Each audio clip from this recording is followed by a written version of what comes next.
peaceful smart guy, right? Yeah, yeah. I don't have any weapon. Okay. Or do My only weapon is my mind. I? Yeah.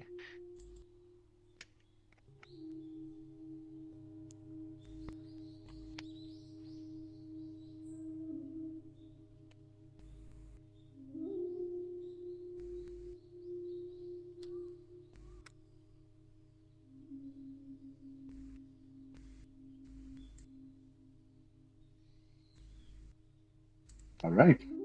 Welcome, everybody. Before we begin, let's have a little thought so that whatever we learn today might benefit ourselves and others and eventually the entire world. Let's do it with the intention of creating a better world. And let's sit together. Uh, as you probably know, if you read the Discord, this is a special session. Uh, Malka wanted me to become a dating agency, I think, at some point. Why not? Yeah, why not? And yeah, so yeah, a few of you have been chatting about it in Discord and discussing it here as well. So I thought, well, I think it's when Malka published that article that I really decided, okay, let's share how the Buddha would date with the group. Let's see if we can make sense of that. And It's really before we get into our important. first, yes, yes. Well, the Buddha left his kid and wife behind, so I'm not sure how good an example he is. Oh But man. Yeah, he doesn't That live in sounds Well, Buddha, if you tragic. say it so like that. but he did it for very good reasons. Hopefully, anyway, we're gonna discover that in this session. Before we do the 10 minutes meditation, I was wondering, are there aspects that you guys, or questions or things that you would like us to explore? Can think about it while I meditate and maybe come up with some ideas for you. Do you have any expectations basically about this or nope? no, Okay. not really. Spoiler alert, I won't be sharing pickup lines. I'm bad Oh. at All right, so let's just have a little meditation together. Let's take a deep breath.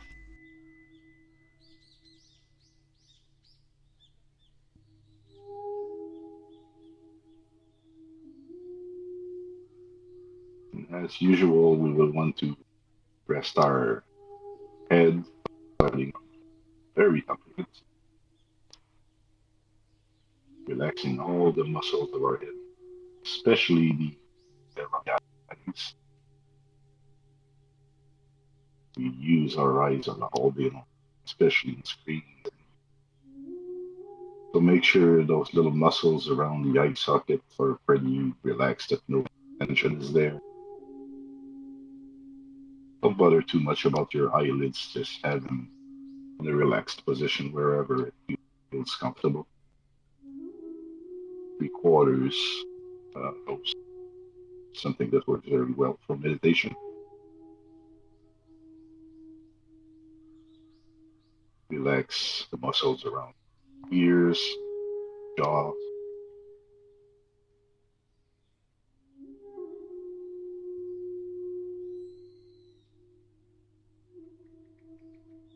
Have your lips touching. Don't clench them. Have your tongue resting naturally in your palate. And then another very ordinary part of your head or the upper part of the tongue. Make sure that's so relaxed. That head and spine are well aligned.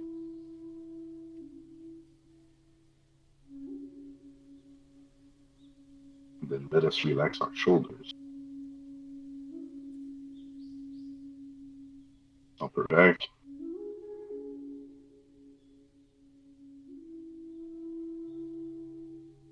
chest.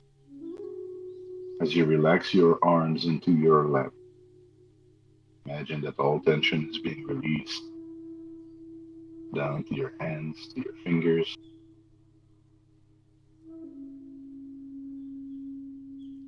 Try to feel some weight with your body.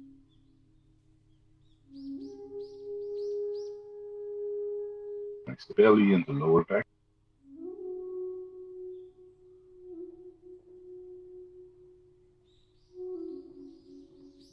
Bottom of the spine. Sometimes I like to pause a little bit and feel the energy that comes from of the spine as to navel area, heart chakra, throat, the third eye area. So that you can just take a second and feel that there is some electric current going through, something alive that is moving.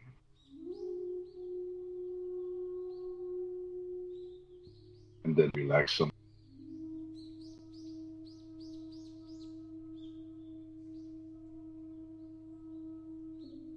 Relax your legs. Make sure they provide a good platform for you.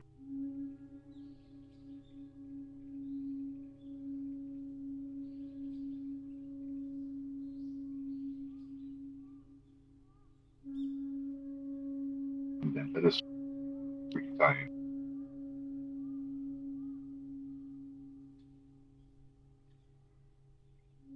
And every time we exhale, we go deeper.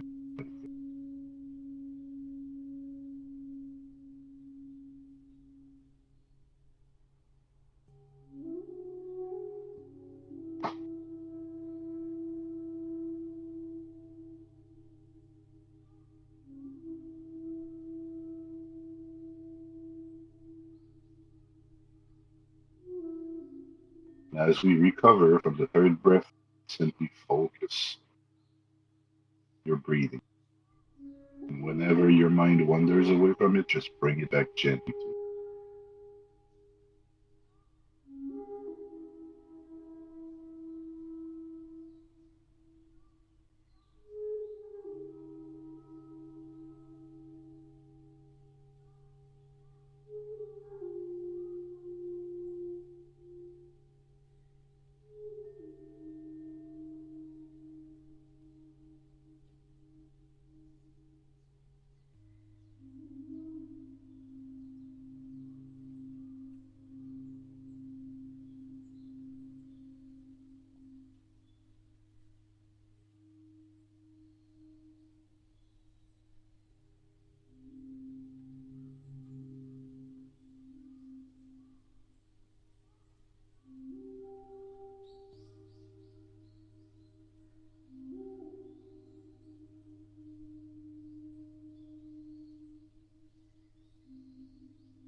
You are being sidetracked by your thoughts.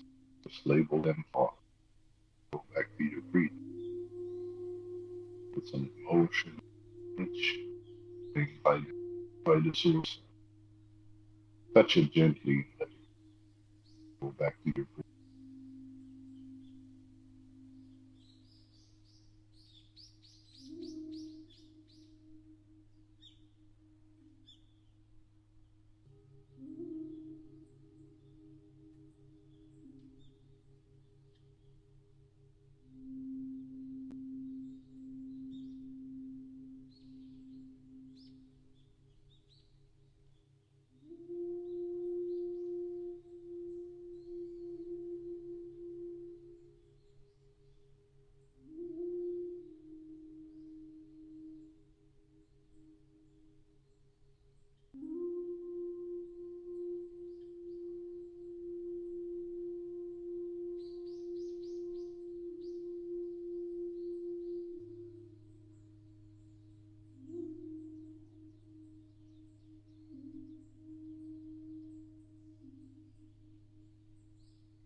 All right.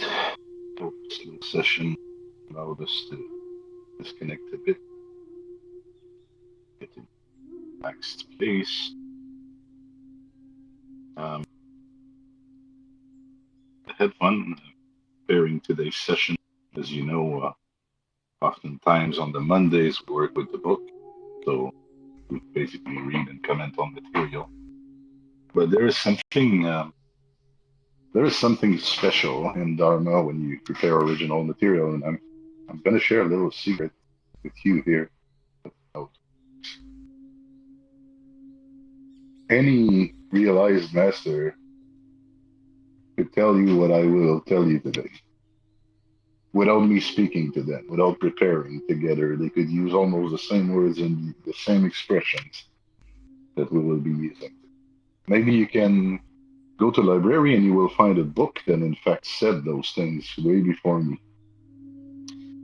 And the reason for that is that when you prepare for a Dharma session, you have to connect with oneness.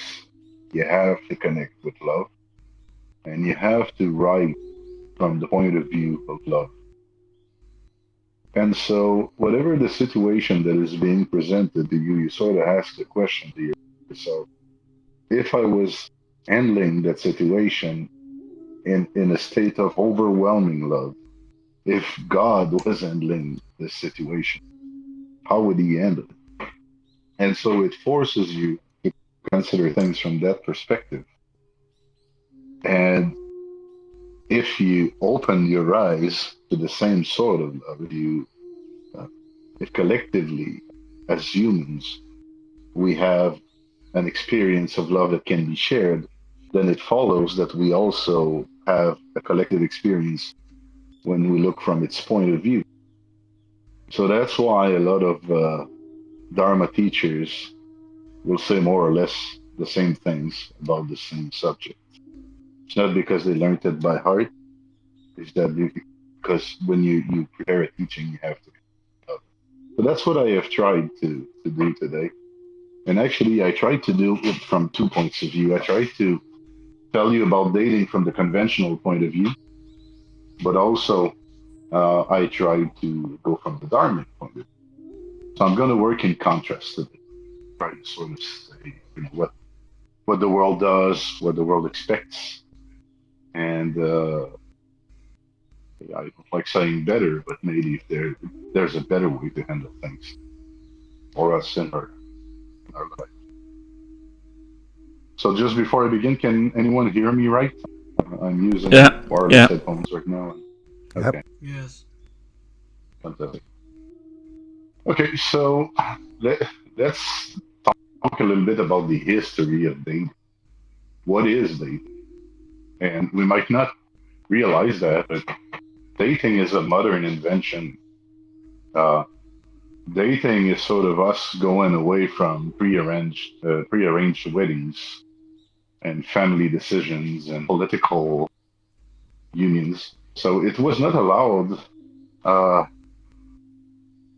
until I guess about 100 years ago, because pretty much everywhere, not just in India, which are so famous for arranged marriages, but even in the medieval times, people used to create those alliances and promise their daughters in exchange of loot and so on, or give loot with their daughters with a promise that the husband will take care of the bride.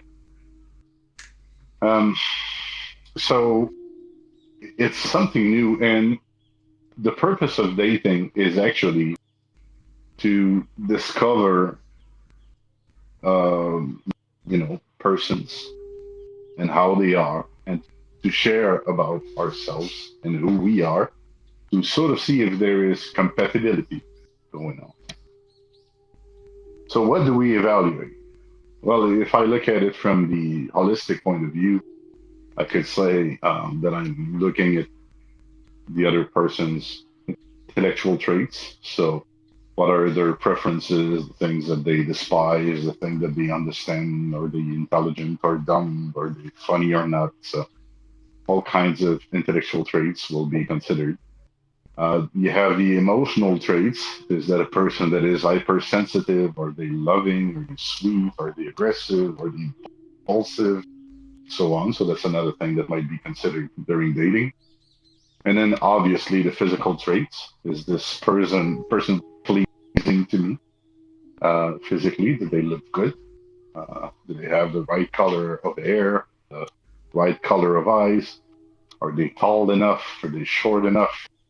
Do they know how to behave and so on? How do they move in the world? And then you have the spiritual traits, which for some people is a very important criteria as well. They want their significant other to share their faith, so that they can practice together, or sort of as a guarantee that this person has values in common with them. So I guess the equivalent for an atheist would be a value fit instead of a spiritual fit, or a fit about goals and dreams and interests. So just making sure that you are moving in the same direction. That's fine. So in its simplest expression, dating is about that, right? It's meeting people and getting to know them and exposing ourselves a little so that we are known. Now, that's conventional. And the idea of doing that is to find, I guess, the right candidate. And I'll talk a little bit more about assessment and qualification of those candidates in a few minutes. But from the Dharmic point of view, I would I don't know. That's how I've been inspired to put it in words. I would say everyone's a dancer, right? Or everyone's a potential king. Everyone is beautiful, and there is something likable in everyone, or at least something to learn from everyone. Which, if it was ugly when I learned it, becomes something beautiful afterwards when it's integrated. So, dating from the dharmic point of view is an opportunity to look at people um, almost as a study, almost as if I was in the woods discovering new species of plants and new animals, and I'm trying to understand how they behave, what they look like, as if I had never seen them, as if looking at them for the first time ever. So it's an opportunity to do what I call to look deeply as well. So not only look at the behavior, but try to find out what are the emotions behind those behaviors. What is the thought that led to that behavior? How are they how are they fashioned physically? How do they take care of themselves physically? Why do they have the value that they have? So as you meet people, you don't even have to date. You could be working with them. They could be the clerk at the convenience store. They could be the person at the grocery store, the taxi driver. Doesn't matter. Everyone is a dancer, and you could be. Um, I don't want to say secretly in love, but it's almost like this. You could be in love. You could be dating the entire universe, and uh, people would become the wiser. You would there just feasting on the possibilities and on the beauty that people. So because each of us, so they say, are unique. So there is beautiful variety. So that's going to be the first piece here. Um, Date the universe. Right? Don't be satisfied with just finding that soulmate or that incredible person that is one of a kind, and that, if you're lucky, yes, you might meet them. But other than that, why limit yourself? Why not uh, be not only dating people, but dating trees and animals and the sky and the stars and the sun? It will bring a tremendous amount of love immediately. Yeah. And then there is the why we date. And I hinted at that earlier. In older times, people wanted to build families strategically so that they got richer and better and stronger with time. They also wanted to know that their children would be fed for years to come, that they would have another generation coming up, and so on. So basically, the idea of dating now is an assessment for long-term compatibility. But the thing is that it's not everybody now that wants to have a wedding or that wants to have a kid. I'd say there are three main priorities that people embrace in their lives now. One is, yes, family. So that would sort of go with wedding and having kids. And so. Another one is probably personal success, which are the people that are more oriented towards finances and having success in life. Well, you can call that success, but basically having material success. And then the third would be what I would call the fun factor, or the people that are who value their friendships a lot, a night out a lot, who might enjoy sex a lot as well. So there are people who make the fun more of a priority.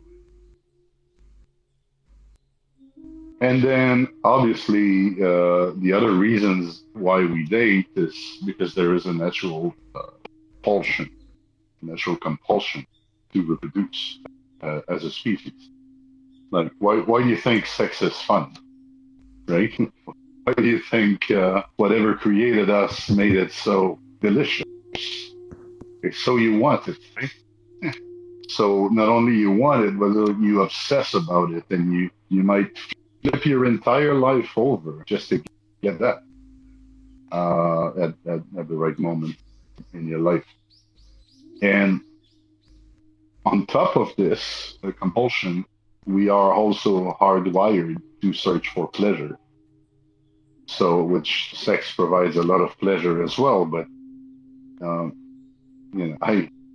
I'm sure you know someone, but if you're having a very stressful week or you've been living through a very difficult period in your life, then the sex and the orgasm itself can feel like an amazing release of that stress and of problems. For a little while, you get to forget about it. So, and there is something that relates to enlightenment there, where you surrender completely to life and to the partner and to whatever happens at the moment of orgasm. And that's why it's been integrated in some Buddhist practices, but it's not really the point to get into that now.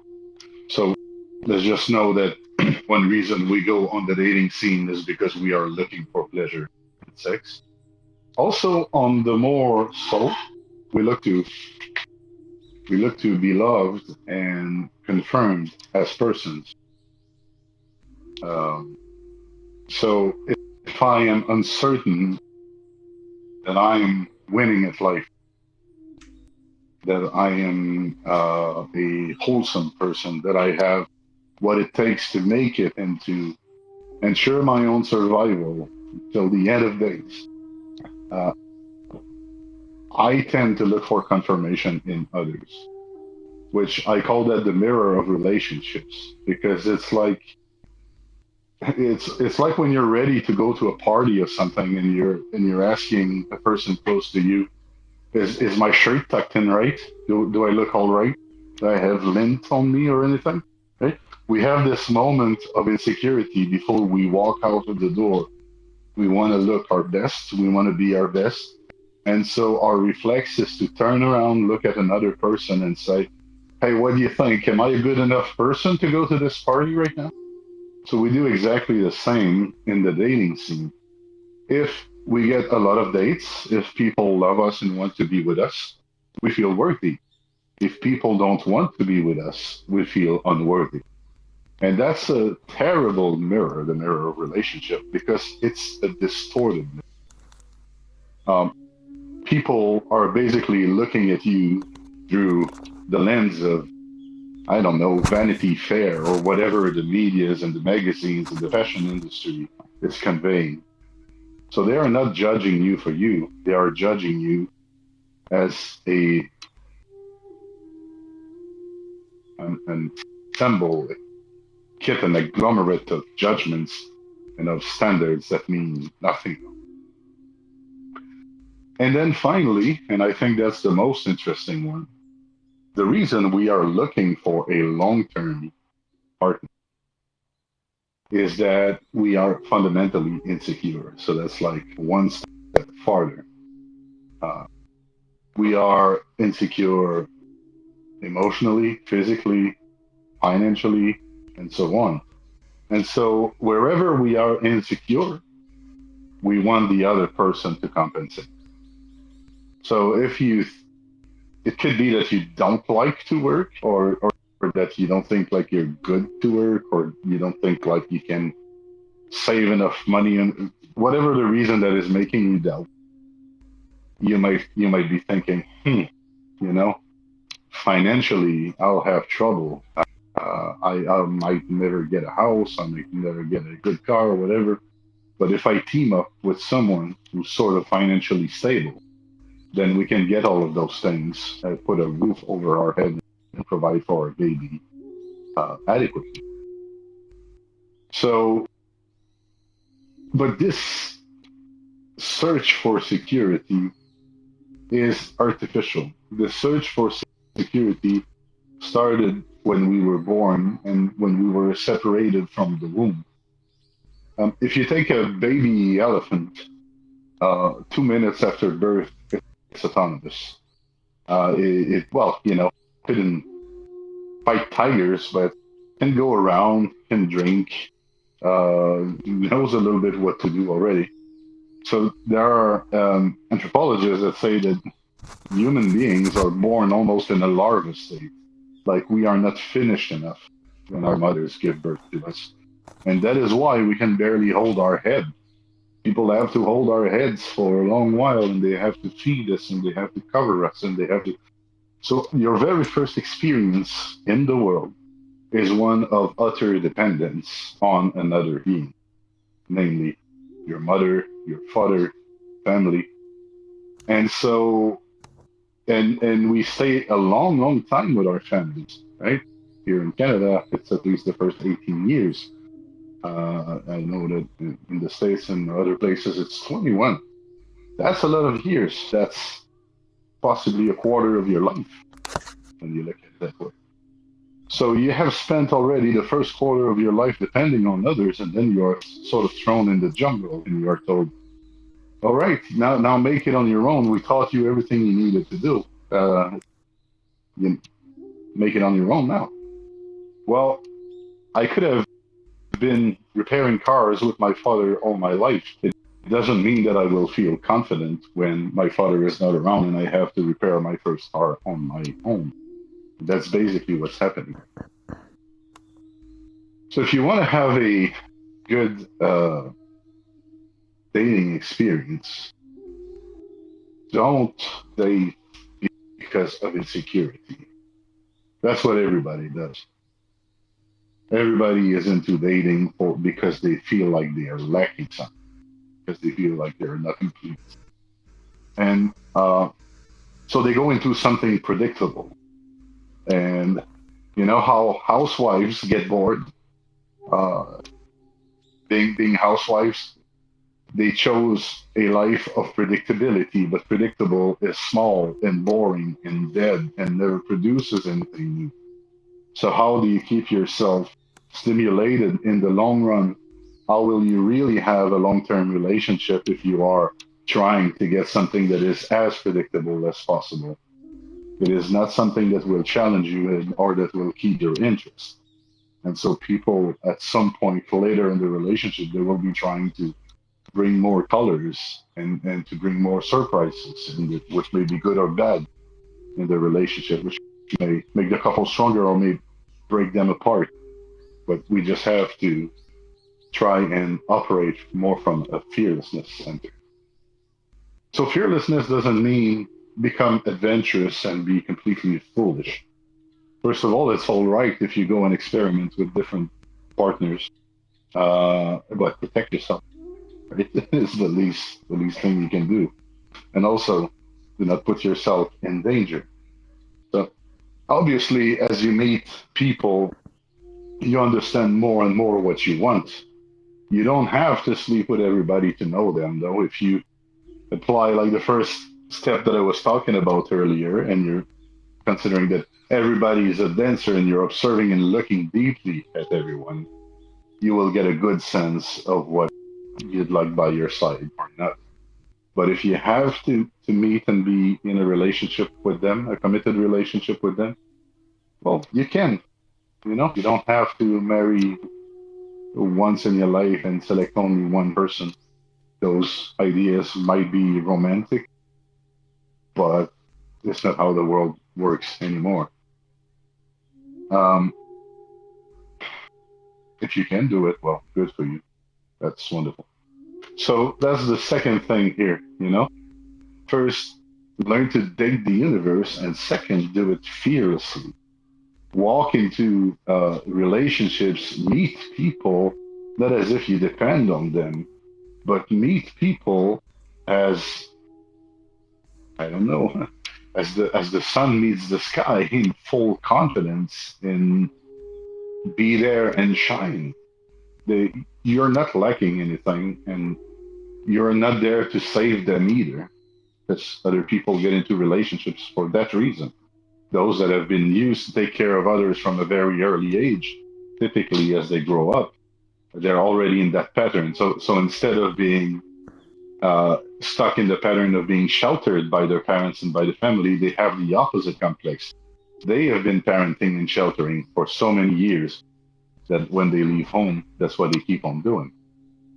You would see that on the oldest kid of the family, oftentimes people who were orphans or had a very difficult childhood. And so once I have decided to do this, then I sort of have to think about, well, then who? Who is that person that I could share my life with? It's fun, date the universe and everything, but that doesn't bring me a day-to-day relationship. Well, traditional arrangement would say, okay, when you need to select the person, when you're really looking for the long-term thing, you need to calculate, you need to be cunning. It's almost like build a checklist, you know? All those criteria we were talking earlier, like, do they have enough money? Do they have a boat? Do they have a car? Do they have blue eyes? Are they tall enough? Are they articulate? Do they study as much as my parents would like them to have studied? Do they play music? And you could do that. You can do an actual checklist. The exercise might be fun just to understand what you're looking for and what your own wants are. You could build that checklist and have fun calculating scores, but do you feel in love if you start doing that? And it's not like we don't do it. We might do it unconsciously, but this game of counting points is very omnipresent. And we also control our image. We think, okay, if I do or act like this, like if I fart on the first date, that's not good. But guess what? Eventually in your life, you will fart. And I'm not advising you at all to start this way. That would be funny. But,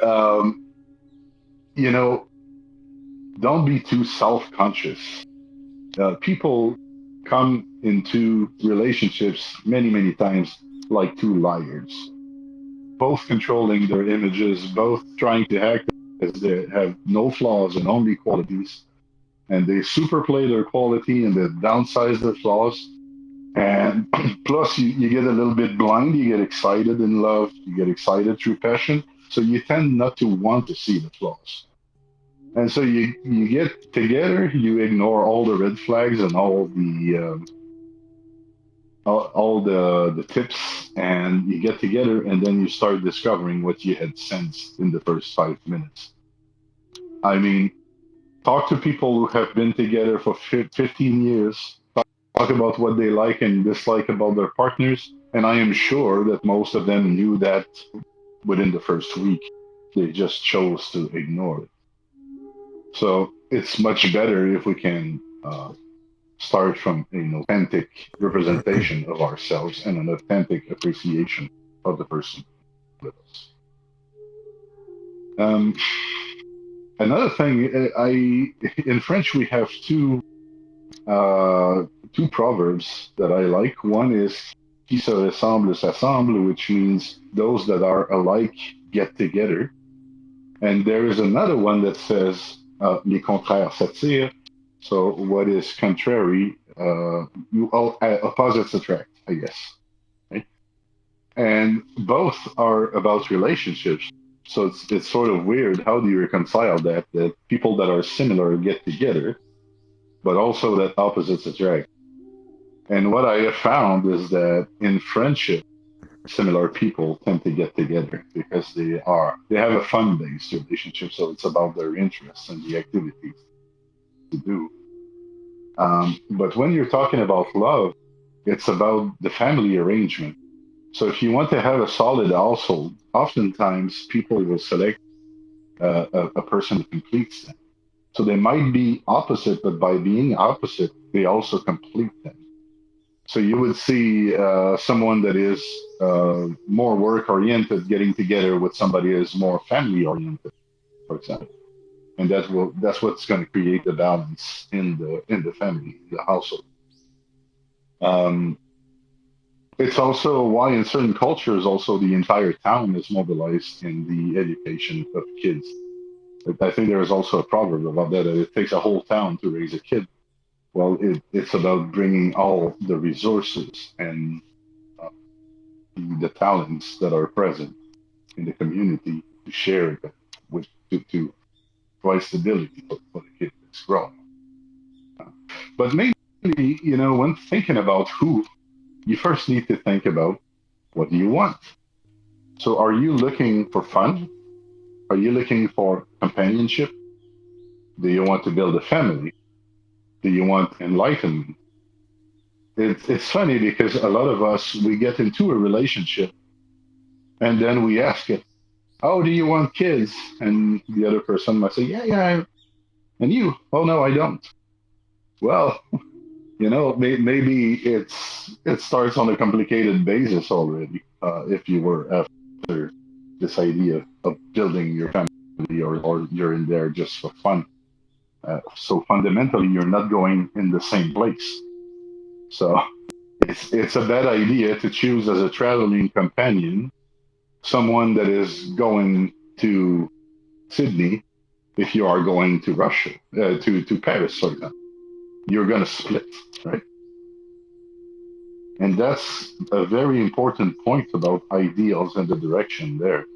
Make sure that you are going to the same place. Otherwise, you'll just cross one another. You'll be together for a little while, and that's all. If you can imagine this, imagine that you're drawing 2 points on a sheet of paper. One is you and where you're starting from, and the other point is the partner and where they're starting from. And now draw another point higher that represents where you're going, and another point higher that represents where your partner is going. And then draw a line from where you started to where you're going, and from where your partner started to where they're going. And if it makes a cross, if it makes an X, then you can see that the time that you will spend together is just at the junction of this cross. But if you are sort of going at the same place, then you will only grow closer together as time passes. Because as you move towards your goal, you will be catching up with the other person. So what is, for example, looking for fun? There's a couple of friends of mine that they don't want kids. They have chosen to focus on success and their interests, and they spend their time.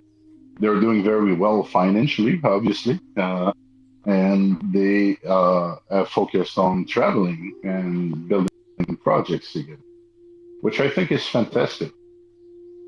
It won't create another generation, and that's all there is to it. If you're looking for companionship probably is the least complicated of them all. It's, I hate to say it that way, but it's almost like having a pet. You just don't want to be alone at home. So there is somebody.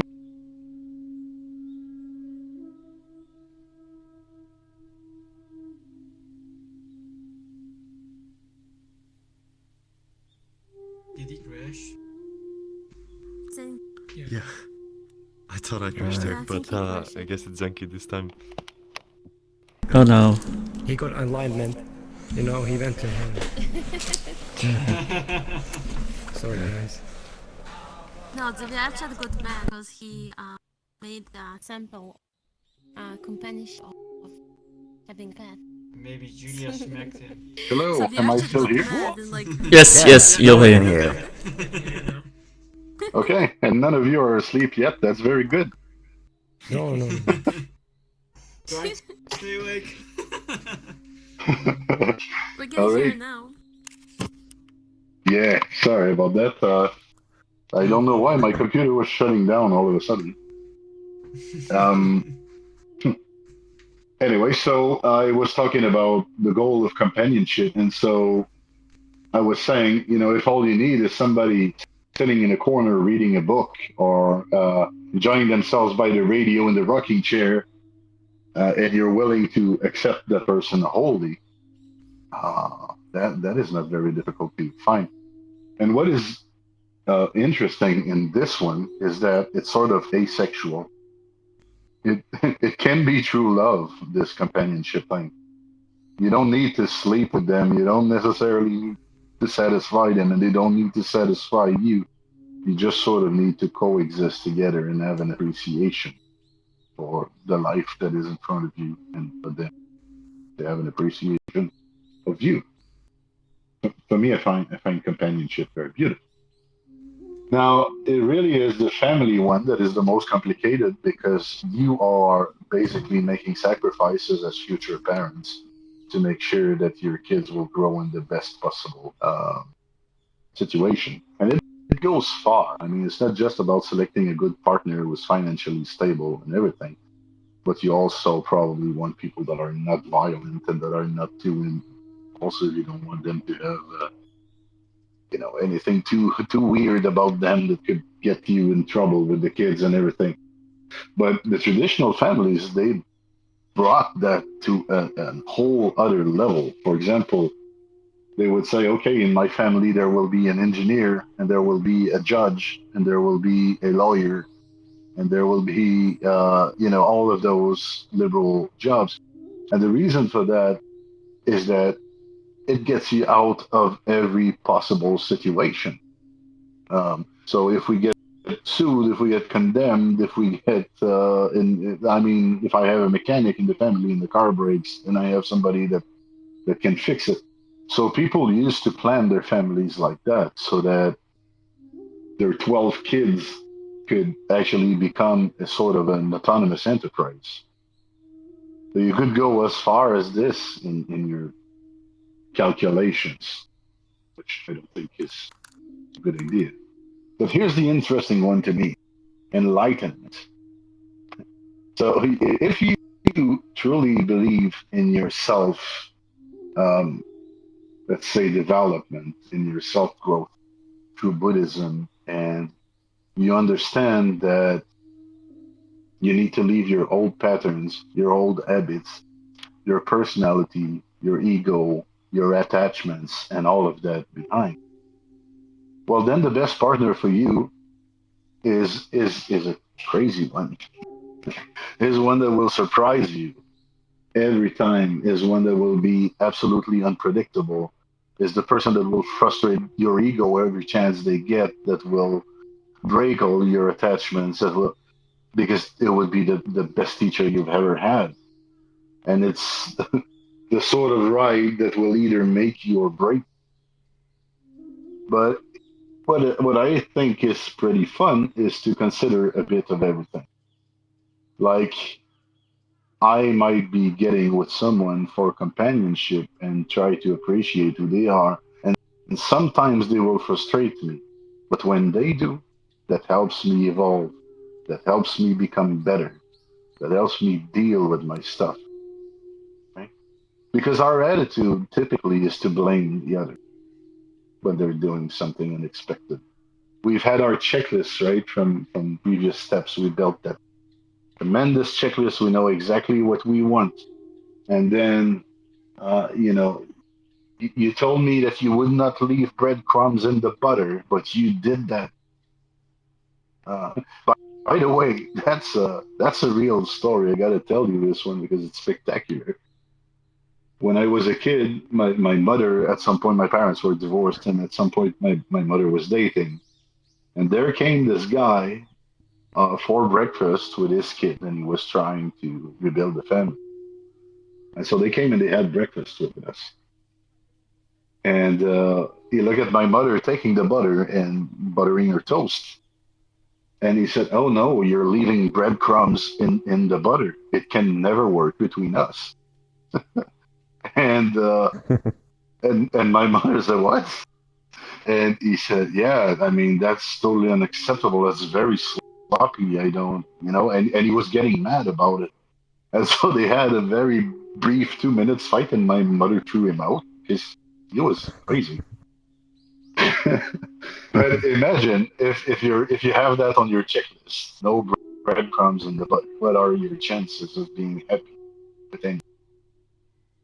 So have your checklist anyway, but understand that it's just sort of a suggestion. It's sort of a canon to hold, and that in real life it won't happen like that. And here's one thing about trust. Trust that people will break your trust. Trust that people will frustrate every expectations that you have of themselves. It might take a moment, it might take a year, it might take a lifetime, but we cannot be in our prime and acting perfectly all the time. So even if you have those criteria that are very important for you, you have to be ready to do without them.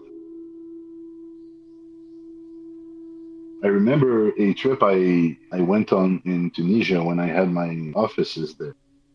And after the day, I was hanging out with a bunch of friends, and there was this one whose girlfriend kept on calling every 5 minutes, his cell phone. And all of his friends who knew him and knew the girl said, "Oh, it's that crazy." I won't say what. Again, man, you should dump her. You should get rid of her. It's been years like that. She's crazy. She's stalking you and following you everywhere. And I could see that the guy, he would just take his phone and run away and have a quick, sweet conversation with the girl, apologizing or whatever. And then he would be back with his friends, and everybody was encouraged to leave.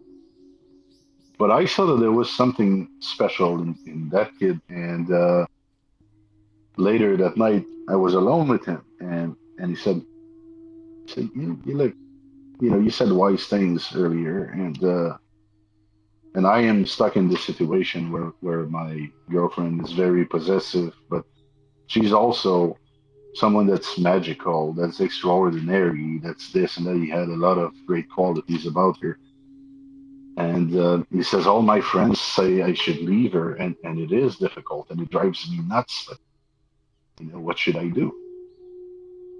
And it was strange because that was sort of an enlightenment type of relationship. I asked him, I said, I think his name was Amir. I said, Amir, what you're doing right now with this person, could anybody else do? He said, no. I said, can anybody deal better with the unexpected things that she's throwing at you than you? He said, no. I said, do you love her? He said, yes. He said, are you growing through this every time she challenges you? And he said, yes. I said, do you think it will kill you, or do you think it would make it alive? Would you keep on learning? And do you think you could help? And he said, yes. And I said, so what's the problem? In a way, if you can do it and you enjoy it, and nobody else would do it, by all means be there. And the minute that you would answer no to any of those questions, then get away. It's as simple as that. But meanwhile, there was already this quality of acceptance to this guy, this generosity that this guy had. He could really, really take care of someone. And that's because he was practicing so intensely. So it can be counterintuitive. The other thing is, if we learn something through our Buddhist studies, is that you are not who you think you are. If you say, oh, I'm a hard worker, maybe at some point you'll get sick in your life and you won't be able to be a hard worker anymore. If you say, oh, I'm somebody that is generous, maybe at some point in your life you won't be, or you cannot be generous at every single moment that passes. Right?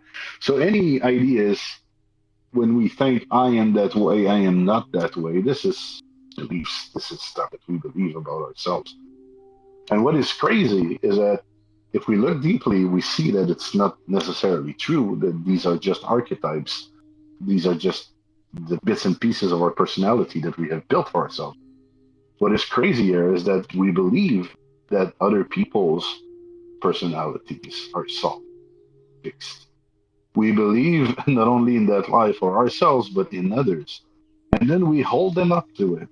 You said you would always be generous.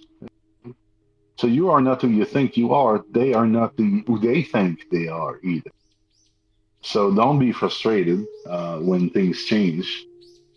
And speaking of who we are, um, in VR chat, there's a beautiful gay and lesbian and trans community, which is struggling, and not only them, it's just an example, with their sexual identity.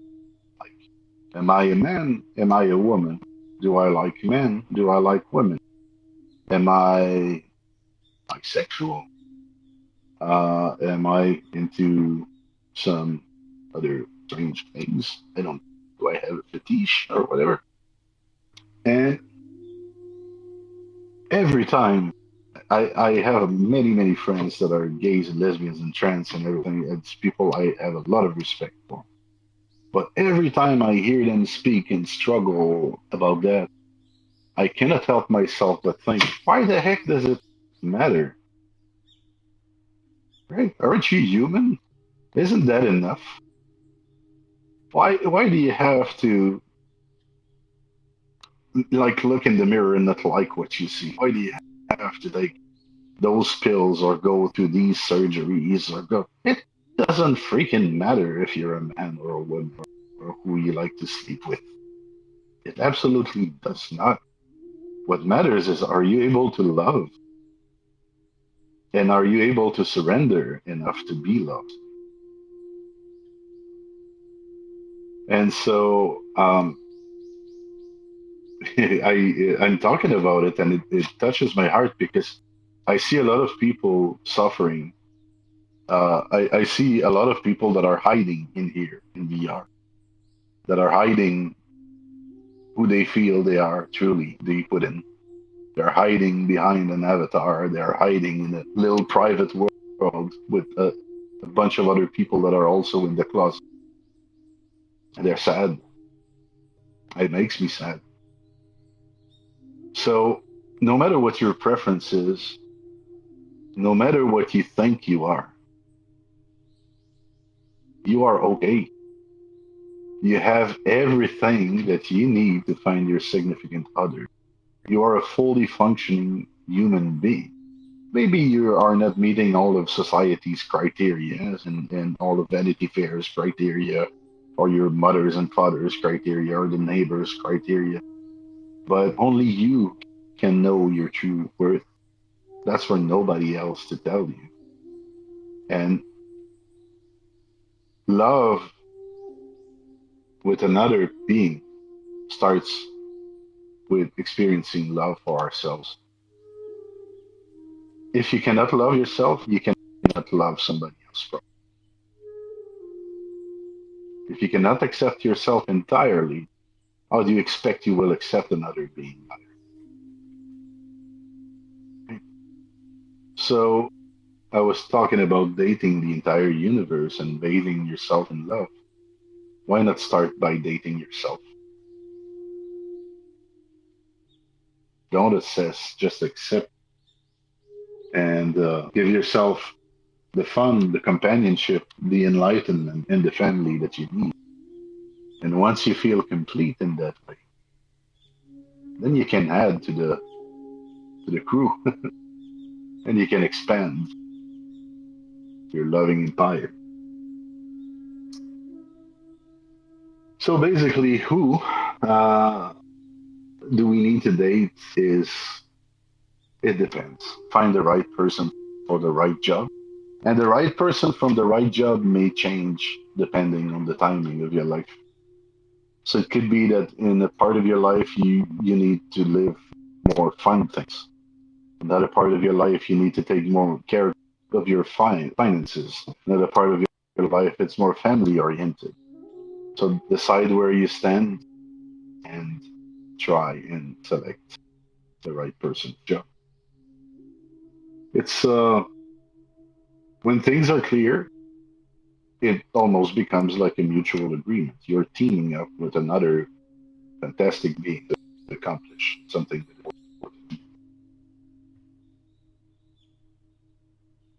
We good so far? That you had to sleep, guys? Nope. Yeah, good. All right. I just wanted to check if you had any commentaries or questions at this point. Yeah. Yep. So there is Yes. fractions that saying that human being, because it's coming like it's coming in the word undone, right? Like the same what we say about animals, that they come pretty much ready, right? They just need to reach to some level of adultness and then they can reproduce themselves.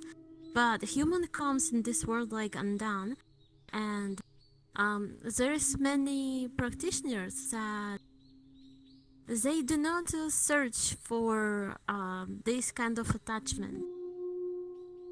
But the human is not perfect by themselves alone, so maybe there is need for this kind of attachment. Yes. Well, the thing is that whether we like it or not, we are all in relationships with one another. Even if I don't see you, if I go and I buy food, somebody wrapped it for me. Somebody, I don't know, got the meat or got the food prepared. And so I depend on that person to eat. When I use the road, somebody paved the way. When I go to school, somebody put that together as well. So we're constantly related. The sort of practitioners that just want to renounce the world completely and be in a little bubble of joy by themselves are actually deluded. It is good to do a solitary retreat so that you can find time to know yourself. But the main goal of solitary retreat is that it reconnects you. That as you learn about yourself, it makes you learn about others. As you learn, there is a stretch to the "Know Thyself" quote that says, "You will know universe and gods." So it's sort of like that. When you go on solitary retreat, you start to understand how everything is connected to you and how you relate to it. And that's how you start dating the universe. So if you are just at the step that you're renouncing the world, well, maybe you needed it. Maybe you needed a rest, you needed the sleep, you needed to recover some energy, and eventually you will emerge from that with a new vision. So that's what to expect. But a lot of practitioners, I mean, there are practitioners that could live as hermits their entire lives and be happy, and they will die like that, and that's okay. But they sort of have missed the points and the riches that relationships has to offer. Now, is it possible to have a relationship without attachment? Is it possible to have a long relationship without Yeah, maybe. monks? Possibly, right? Monks in their training are taught to move often, not stay in the same spot too long, so that they don't get attached to their surroundings, people that they don't bounce. Because, as they say, habits start as cobwebs, but soon become cables that can tie you in place, right? So this is only where the attachment becomes problematic, when it's sticky, when it's holding you back. But if you can be there with people and sort of, um, like you could walk through a forest and love everything about the forest, and you'll get out of it without marrying a tree. I guess that's sort of how we need to go for relationship. I can go back to the same forest every day and have this, and the forest will transform every day. Many aspects of it will change.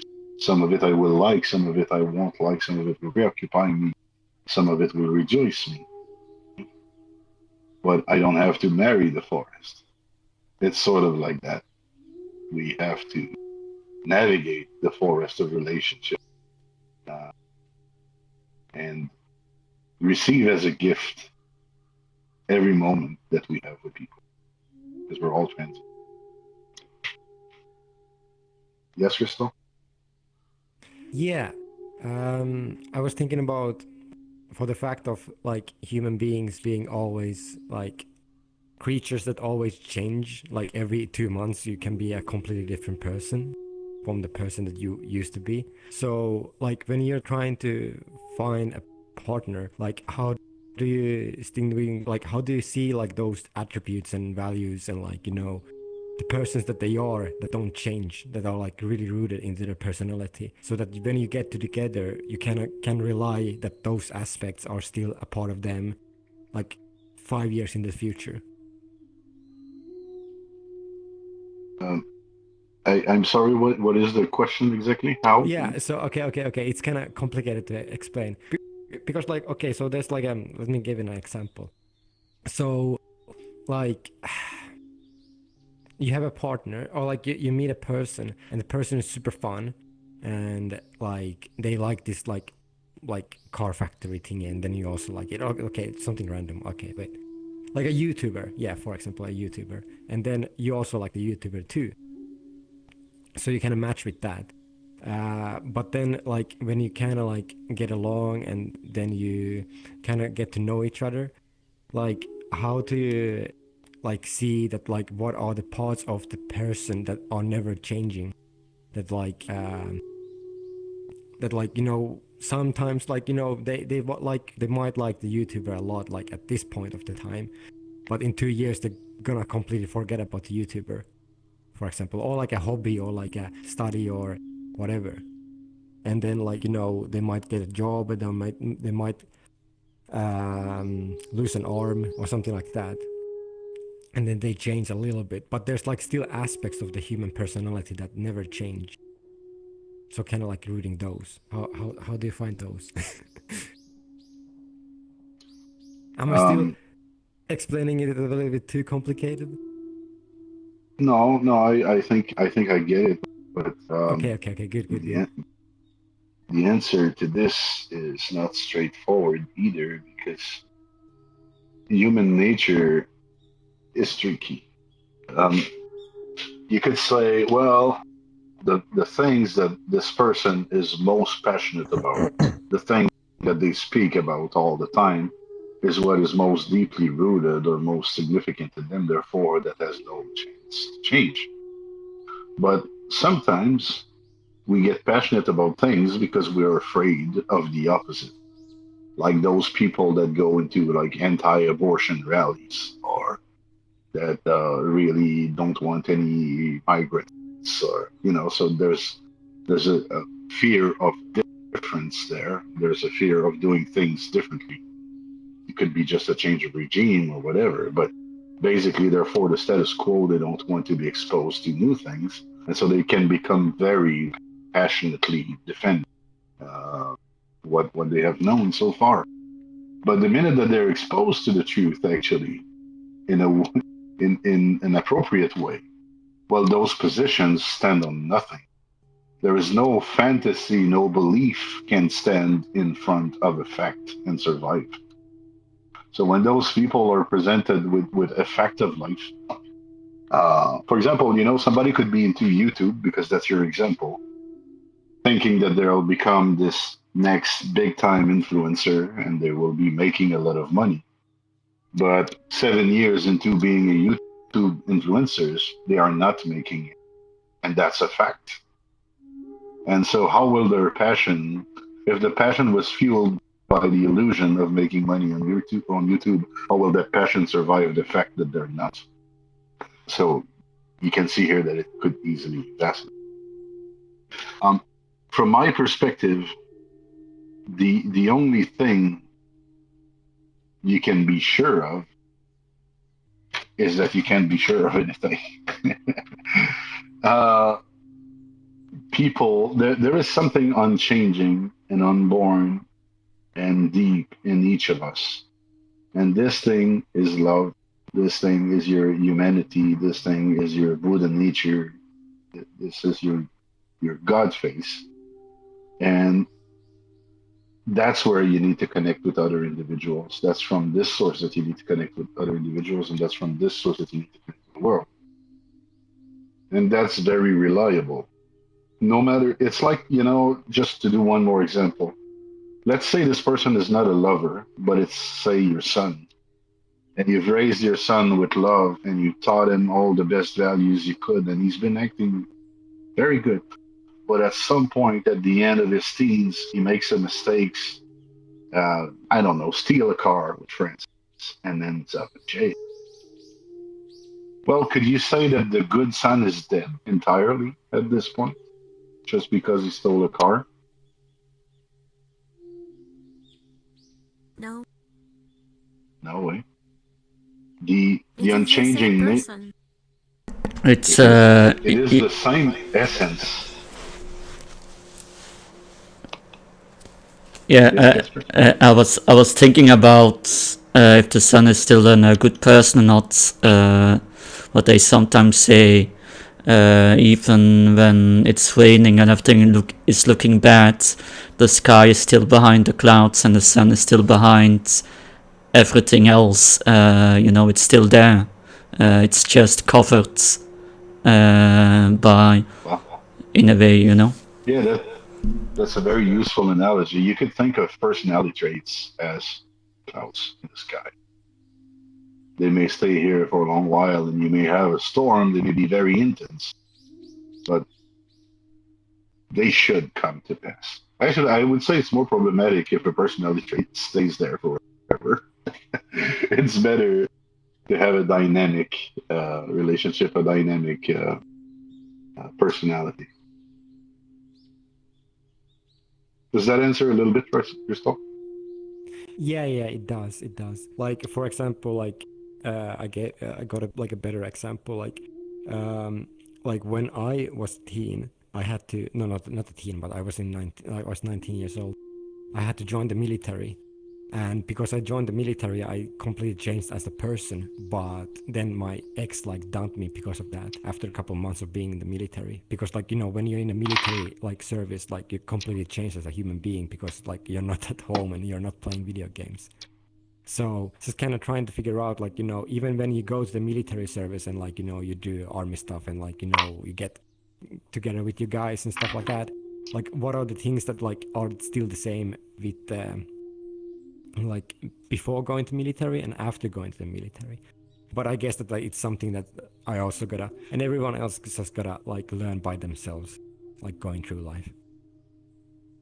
Yeah, that's what meditation is for, actually. To connect. Uh, You, Jess, you wanted to say something?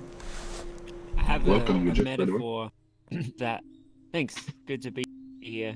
A metaphor that can be helpful for that idea, or the son that you raised. So when you're raising the son and you teach them kindness and patience and meditation, you could think of them as like every one of those qualities is like a seed that you planted in a garden. And so you could make this beautiful garden. Or in yourself, you could be practicing for some years and cultivate this beautiful garden within yourself.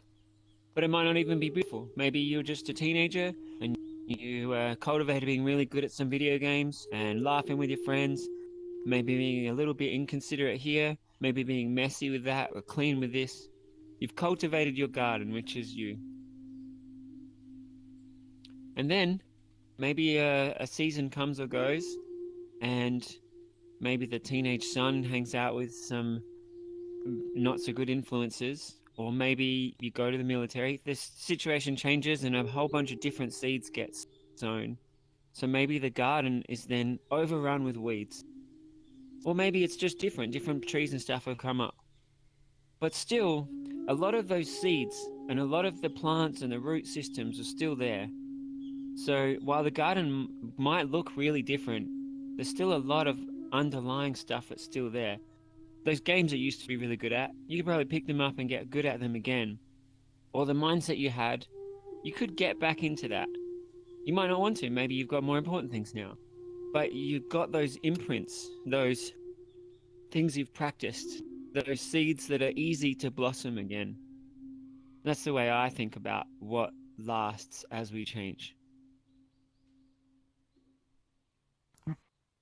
Yeah, that's another layer. Very interesting. Thank you. I think Disco, you wanted to say something. Yeah. So, I see the point that you're making, guys, that there are some aspects of humanity, like love and kindness, that rarely change in a person. You might go phases where it's changing a little bit, but you can still know that underneath you like to have that same level of love and kindness towards people. But I'm wondering, what about all the other aspects? Like, if they're always ever changing in a person, and you can expect them to be changing throughout life, how can you really marry somebody and commit yourself for life to another person? If you know that Right. at some point they're gonna change and you might not like the version that they become, right? I actually have Very an good. I actually have a question. Well, no, actually something that I wanna add to what he just said about marrying for life, because if Buddhism in a way teaches about impermanence and that everything is ever changing and in flux, then in a way the whole concept that we now have of marriage, not that there's anything wrong with it, but it still comes from, I think, from the main religions of binding yourself and, in a way, binding yourself for life. But there are certain cultures, I think, where when you marry with each other, it's like with some kind of, I don't know where it is, but like you marry with a certain plan of, let's say, 10 years, and after that 10 years you come together again and say, do we extend it, do we go further, or shall we round it up to these years that we had and go each other's way. So I was wondering, the concept of staying together for till the very end or for eternity in a way, isn't that a little bit going against the whole logic of nature in a way, you could say? So the Lord Buddha, when he was living with his father at the palace, his father wanted him to have all that security and all that comfort, and he didn't want him to experience the suffering of the outside world. So he kept him in the court with lots to drink, lots of entertainment, lots of game, lots of culture, lots of girls. And Buddha got married as he was supposed to and he had a kid. But when the Buddha discovered that there was something else out there, people were dying, they were getting sick, they were struggling, everything. He, he thought, my life of luxury is my predictable life of luxury. It's meaningless. I feel like my life is worthless. My life is wasted. I am not doing anything significant for anyone. I'm just enjoying myself. And so it has been on his mind for a while. And one night he didn't tell anybody, and he just left. He left his kid and his wife behind. That's what I was saying when we began. That if we're talking about dating and marriage, the Lord Buddha might not be the best traditional, conventional example, because he chose the world, he chose the adventure, he chose changing circumstances and helping people over a life of predictable matrimony. And so I'm not saying that, we need to do like Buddha, or I'm not saying that it is impossible to stay together for a lifetime. But I will tell you that marriage as an institution has been dying for a reason. And a lot of that reason is because our quality of life has increased. It is less necessary now for survival. Now imagine if you were living in a place on the globe where the sort of family you have determines how much access you get to water, to drinking water. That's a thing that's still happening in the world. So then you get an entirely different relationship with you're not marrying just for your own enjoyment. You're marrying with a purpose, and for the good maybe of your family or your neighborhood and the next generation. So that's an incentive to stay together. Fine. But if you're not lacking anything, your significant other is not lacking a reason to force yourself to do this. I think one thing that's very important is to allow whoever we are with to be a full person. And it is important to allow ourselves to be a full person in our couple as well.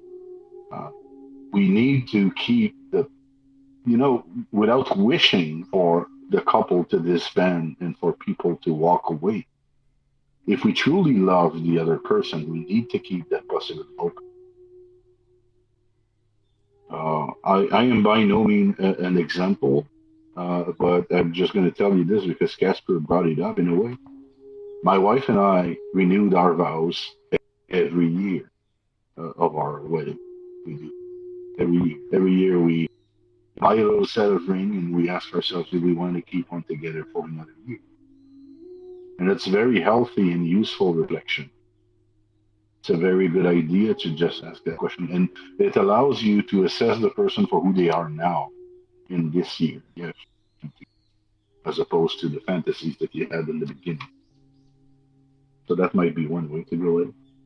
Hey there, Treevy. How are you? Good. So, I just joined off a friend, but I am someone Welcome. who likes to help. Thank you. I'm a person who has role models in life that I've looked up to. If anyone can relate, there was a man when I was younger called Mr. Rogers, kindest person in history. He believed that no matter what we've done in our past, we can still change ourselves. People nowadays, in a world where everything is a little bit of a mess, there are still people like us in the world, helpers, as he would call us. People who actively promote good for their friends and their family and would rather starve to see a homeless person eat. And my way of thinking is that there's three things we need to succeed in our life. It's not your money, it's not your job, and it's not what you do now. The three things you need is to be kind to your neighbors, to be kind to your family, and also be kind to your friends and enemies, because sometimes that person who you've hated for so long may have gone through a much tougher life than you have ever gone through. And sometimes just showing them a bit of kindness in life and showing that there are good people like you out there who would rather help them than yourself is a much nicer goal than just hating them for who they were. There's a lot of people who probably agree that people, no matter where we come from, no matter what sexual orientation and stuff is, we can all get along. Humanity is a social species. Instead of wasting our economies on war and stuff, we should unite our people, because it doesn't matter who you are. If you're black or white, who cares? We're all human. There's an old saying, YOLO, you only live once. So let's make the best of our lives and not see things one-sided. Try to hear from both parties. You may be right, and you may be right, but doesn't mean we have to grind like kids. We can all work together. It's what Mr. Rogers has taught me, that no matter how different we are, we're still human. We make mistakes, but we can all get along. That's just my saying of how life could be if we all work together in our shared goals. Preach it, brother. Thank you, Trevi. And thank you, Mr. Rogers. You're welcome. Who indeed was a Thank great human being. Life is too And, short to be Mhm. unkind. Neil Jax, you had your hand in the air for a while. Thanks. Hey, Treevy, that was really sweet what you just said. Thank you. I wanted You're to welcome. respond to what Disco was saying and Casper. So there's probably a lot of cultures that do that renewal. I know a lot of ancient European pagan cultures, like their religions before the Catholics came in, they would do either a yearly or 10-yearly renewal. There might be other places that did it too. And then Disco was saying, hey, we're all changing all the time. Impermanence is the only thing that's permanent. How can we commit to someone in the long run?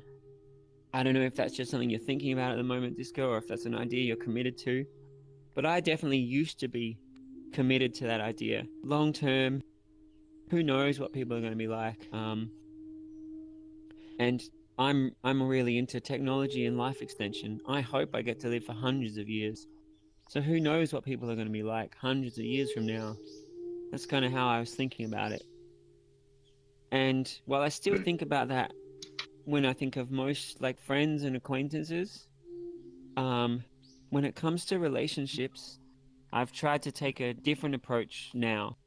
I saw some families, I'd go to some parties, my friend's 21st, and his parents were there, his uncles and aunties, and their grandparents friends. And I saw this whole community that had been friends for like 50 years, but maybe even hundreds of years, because maybe the great-grandparents were also still kind of all connected. And I thought, wow, there's something really special about that me floating around the world as an individual is missing out on. So I decided that I want to have something like that. Now, not everyone's going to have kids.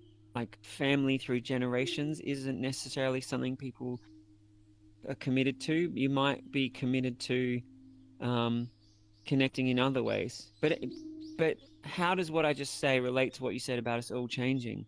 So we are definitely all changing. So I'm now married and I have a child. And in our wedding vows, we committed to the idea that we would grow together. We would help each other evolve and change. And we promised to that. So I promised to her and I've promised to our baby. And in my mind, I've also promised to our grandkids and our great-grandkids. And, when she got pregnant and soon after we had the baby, her emotions and her hormones were all over the place. And it was actually pretty hard. But I promised to be there forever. And so that just gave me the strength to just be totally loving and understand. I mean, you might think, oh, what an asshole. Why is he not loving and understanding anyway during that hard time? But that promise made it extra loving for me to be like, hey, we can get through this and we can recreate being peaceful and wonderful and loving together. Great. So to summarize, there's two parts of what I was saying. It's this, this promise or this vision of where we're going, but there's also trying to grow in the same direction. As we're all changing and evolving, we're trying to go the same way. This community, it doesn't have to be just romantic relationships. Monks who live in a sangha, or this community, we're all changing all the time, but hopefully we'll still all be friends in 50 years because we've helped each other to become more enlightened. Some people might have come and gone, many more people might have joined, but we keep helping each other in that same direction towards positivity and kindness and love, that the ways we change, hopefully we change largely together. So that was what I wanted to share. Thank you, interject stuff. To sort of close that little parenthesis that we have open, I wanted to add that ironically, it's committing to the freshness that allows you to have a long-term relationship.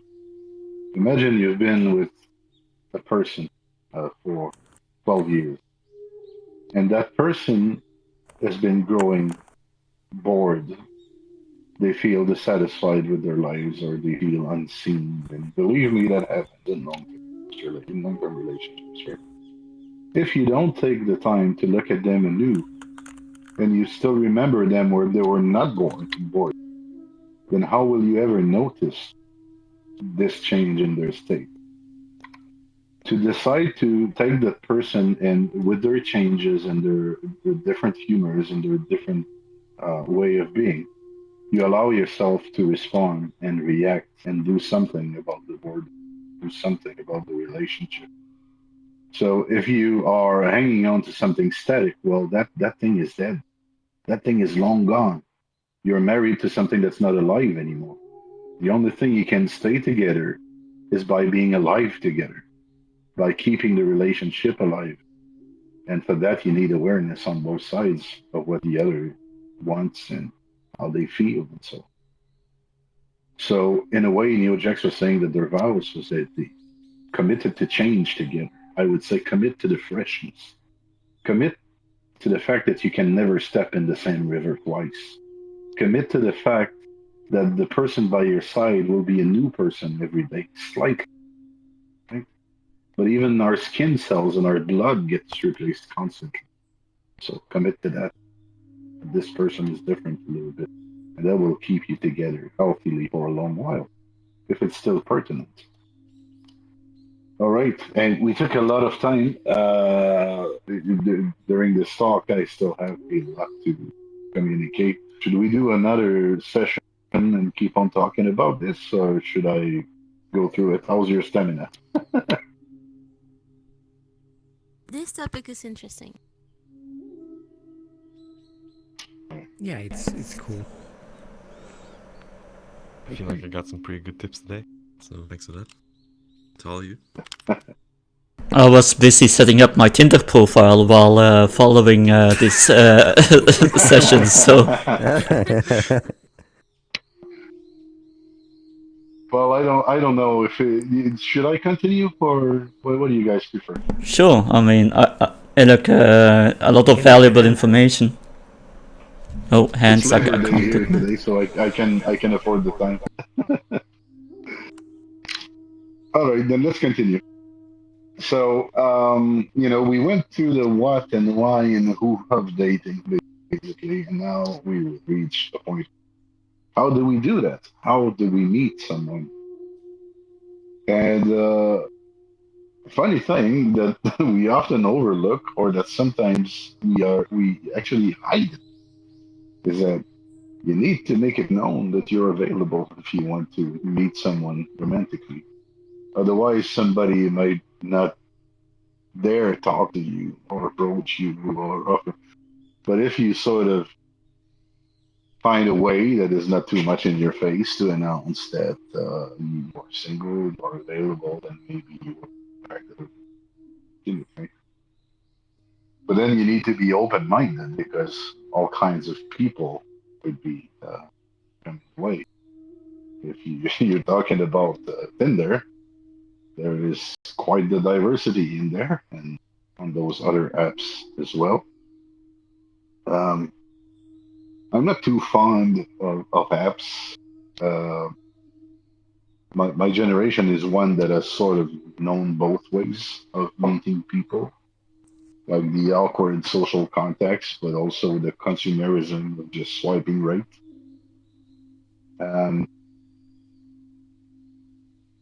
I don't like apps too much because I think that people feel like merchandise there, and that it's not necessarily representative the pictures or descriptions that you see, and it's very transactional. I don't consider that a transaction is a relation, and so but it's good to break the ice and get a dialogue. It's just a bit dangerous, and anybody with horror stories or Yeah. yeah. Yeah, I'm now Okay. using a paid dating site. So now I can literally search for women who don't want to have children because they are scarce. Good for you. Actually, there is a Match.com that was famous in my years, and I guess it's still quite something, where you had to answer questions, like thousands of questions about yourself and everything that you like and dislike, and they would match you with somebody that is sort of like-minded. But as somebody pointed out earlier, every 2 months, you might be a slightly different person. And if you take those personality Or my tests cat again, needs my attention, apparently. okay. So yeah, so you might be a smoker, for example, when you take the test, and then a year later you're not, but you still have answered in your test there that you're a smoker. So things change The like that. annoying thing with those is that you always have to, like every 2 months, you have to go all through the same questions again and again and again. Like 500 questions. It's like, Jesus Right. Christ. And it's sort of like the breadcrumbs earlier. Is it really the important stuff that they're trying to fit us together? You know. So that's the other thing about that. And the apps. Well, you're probably well aware that they sort of score you, and so they decide if you're a 6, a 7, or an 8, and they start. If you're a 6, you start seeing only 6s in your app, and if they score you a 10, then you see the 10s, and so on. So it's pretty sneaky and not necessarily very wholesome as a way of finding mates, but it works. Shyness. You know, anyone struggling with shyness when they date? I wouldn't know because I No? never. A couple. Dating a Yeah. Chinese, did you say that? What, Chinese? Shyness. Yeah, I don't know what Chinese Well, is. I don't mind Chinese. Like when people are shy. Yes. Oh, Yes. shyness. Oh. Yeah. Yeah, I get Oh, kind I of thought you were Chinese every joking. now and Okay. then. VR, are you raising your hand, or is this sort of your comfort position? Yeah, I was gonna say like I it's not just like related to dating, but it's like more pronounced in dating. But it's hard to like you know maybe talk to someone you'd like, and at least I find that so to express what you think, or even to be like completely present your true self to a potential mate. See, that's the thing. You said a few very important keywords here. Present your true self. Imagine we are afraid to present our true self to a mate. Why is that? It has to come from the fact that we believe that we are insufficient, doesn't it? It has to come from an opinion about ourselves that we are not good enough. Don't you think that's terrible? Right?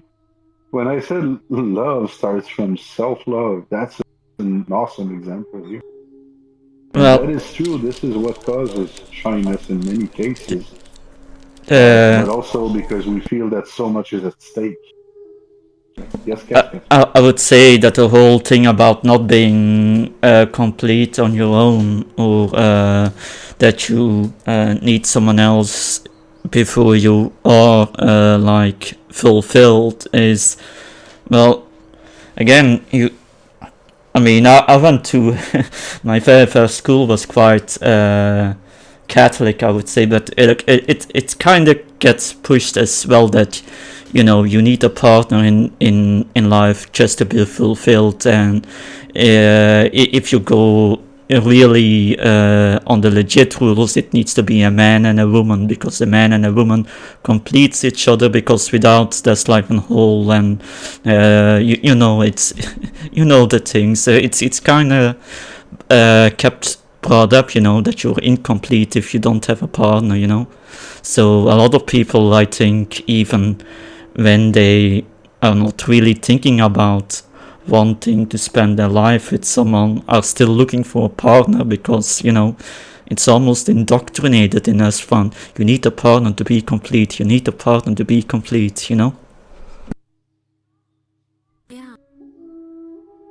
Because when you hear from other persons that you are good enough, so this works pretty much better. So why do we worry about that when we're meeting a potential mate, but we don't worry about that when we go to the convenience store and we meet the cashier, right? If we feel like we're not good enough, shouldn't we be feeling that all the time and be acutely conscious of that every time we meet someone? Yeah, this idea that we want to hide somehow or not air ever. And I guess there are people that are shy like that in social settings. They are afraid of what people will tell and how they will be judged. Um, but the thing is that, yes, when it's about a mate, there is something at stake there. We sort of make it larger than it needs to be. We think it's our entire success in life. That's what you guys are saying when you're saying to be complete. That your life to be complete includes a husband or a wife that loves you, I don't know, like a garage, 2 cars, brand new home, and a dog, and maybe 3 kids. I don't know. But yes, the society has been hammering ideas of success and images like this. And it sort of becomes a piece that I need to acquire to complete my puzzle. And I want to complete my puzzle as early as possible, as fast as possible, so I can at last relax and enjoy my life a little bit. Isn't it? It's like we're trying to fill a void and we get anxious about that this void has not been filled. I think that's what makes us obsess about relationships and about sex as well. When you think about it, sex is fun, but it's just that. It's sex. It's like a game of Monopoly. It's an activity that you do that is, pleasurable, or it's like sport. But it's just that. It's just an activity. Why do we glorify it? Why do we give it so much importance? Why do we give so much importance to meet that person right here, right now, and that this person needs to be the right one forever? That's a lot of pressure. You don't put that pressure on the cashier at the convenience store. Why put it on a mate? Well, in all honesty, I wouldn't immediately say Monopoly as a fun time spender. Oh lord, I hate that game. Usually not. Oh lord. Monopoly. I appreciate. Well, it's fun in the beginning, but in the end. Yeah, no, Monopoly. It's always a never end. Like, I turn nuts when people want to play Monopoly. It's one of the most stupidest games. Oh, Jesus Christ! I hate it with a passion. Okay. So tell me about what. So tell me about what's intelligent in sex. You see, It's a way to transcend too. Yes, There is a tantra, and it can be spiritual practice. But you could do the tantra of Monopoly as well. No. Bro, I wanna play spiritual Monopoly. Let's fucking go. the one who is meditate on first it who while gets we their buy life. This some guys now under my jurisdiction. Yes, there is. Please, no, please, no. I've been there, not again. So what is enlightenment? Yeah. What is funny though, when we are thinking about this pressure and this anxiety, is that it's actually both ways, right? If you go on a blind date, both people are nervous. Both people are putting that pressure. Ain't that ridiculous? We meet people all the time and very insignificant, and we don't bat an eye about it, but all of a sudden, ooh, it's dating, it's serious. No, I mean, if you feel complete, if you truly love yourself, you can go there and meet. Why wouldn't you be the prize? Be the prize, right? Be the one that they are lucky to meet. Well, actually, this entire encounter is lucky. And if it doesn't work, it doesn't work. The worst that can happen is that they will tell you no, and that you will meet somebody else. Right. So I find that it's an extreme barrier. I was there myself. I was someone that would love a girl in secret for years and never tell her. because I was so afraid that I would get rejected. But what is funny is that I could tell a girl that I loved her as a joke any freaking hour of the day. Right? What's that about? Why are the words so difficult to say when you mean them? And now I love everybody. You don't want. So I'm still stuck. now it's difficult for me to explain that I love one of you more than the other, because I genuinely try to live in love, and I love everyone. Right? But at the same time, I'm not afraid of any of you anymore. It's unlocked. Thank God.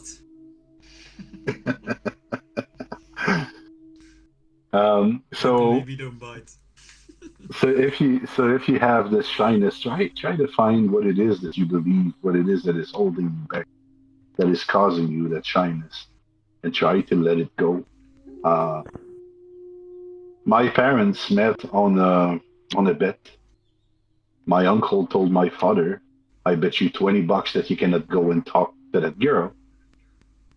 And my father went to my mother and said, "Hey, I'll give you $20 if you dance with me." Smart man. That's cheating. That's cheating, but it gave me.